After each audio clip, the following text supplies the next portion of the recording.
அண்மை செய்தியை பார்த்து வருகிறோம். ஈரோடு மாவட்டம் சென்னிமலையில் பட்டப்பகலில் தந்தை மகளை கட்டி போட்டு பணம் கொள்ளையடிக்கப்பட்ட சம்பவமானது அங்கு அரங்கேறி இருக்கிறது. இது குறித்த மேலும் விவரங்களோடு இணைகிறார் செய்தியாளர் சக்திவேல்.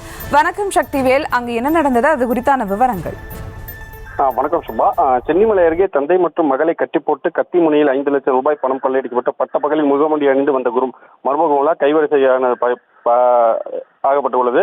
அந்த சம்பவமானது பெரும் பரபரப்பை ஏற்படுத்தியுள்ளது. ஈரோடு மாவட்டம் சென்னிமலை அருகே அர்த்தநாரிபாளையத்தை சேர்ந்தவர் விஸ்வநாதன் தரிப்பற்ற நடத்தி வருகிறார். இவரது மனைவி சின்னம்மாள், இவர்களது மகன் கோகுலகிருஷ்ணனுக்கு திருமணம் நிச்சயமான நிலையில் கோவிலில் முதல் பத்திரிகை வைப்பதற்காக கோகுலகிருஷ்ணனும் சின்னம்மாளும் சென்றுள்ளனர்.